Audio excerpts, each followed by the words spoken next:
anti-Semitic Amish and Mennonites? Sure, why not? I mean, they are Catholic after all, and the Catholics are founders of the replacement theology heresy that the church has replaced Israel. And of course, I've debunked that over and over again with the different studies that we have done. But I'm going to show you a couple articles here from the newspaper down in Pennsylvania where I was from, Lancaster County, you know, the famous Lancaster County Dutch, you know, and all this stuff, the Amish area, oldest Amish area in America. But here we have Lancaster, PA, New Era. Let's see, I don't know if the date's on this thing or not. Yes, Wednesday, March 4th, 2009. Okay, here we have Amish church faces ex-members lawsuit. This guy here, Daniel Stoltzfus of Kirkwood, my oldest brother and his wife used to live down in Kirkwood. I know right where that is, down below where I used to live. Claims he was shunned by the church after Amish members learned he was a born-again Christian who did business with a Jewish man. Huh? Over here, Stoltzfus alleges the actions were in response to his admitting to family members that he is a born-again Christian. He also had begun doing business with a Jewish businessman, which some church members found objectionable, Stoltzfus said. And I'll back this out so you can just kind of read it. I'll just kind of go down over here. If you want to pause it and just read this article. I'm hitting my screen here. According to the lawsuit.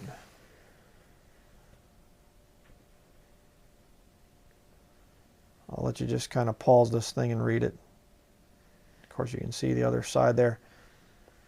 But the whole story is basically that this guy had borrowed money from this Amish aid organization, and they were, you know, he had borrowed like $300,000, you know, and he built this house, and he had his weld shop beside it, you know, the same property, you know, right beside his house.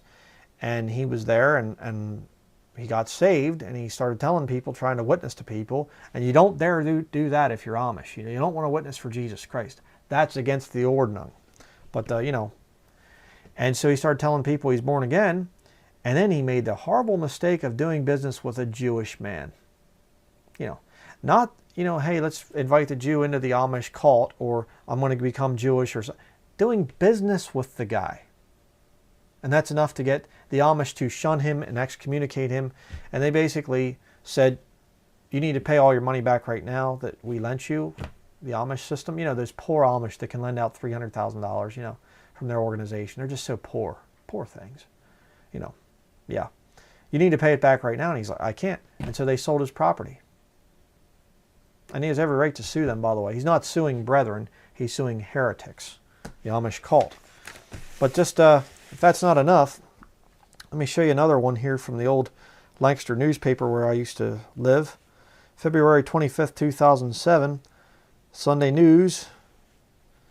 Iran diary. With two nations on edge of conflict, a Christian delegation, they're not Christians, led by Mennonite Central Committee and friends, meets Muslim counterparts, goes where no Americans have been since the revolution, and has session with Iranian leader.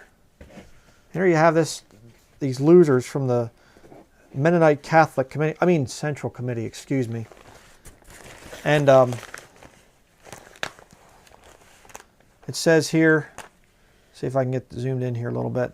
The delegation includes representatives from 6 denominations, including the National Council of Churches, which represents another 30 denominations nationwide, and was sponsored by Mennonite Central Committee and the American Friends Service Committee, the Quakers, another cult. But there you have Ron Fleming of Akron, seated left, which Akron is the headquarters for Mennonite Central Committee.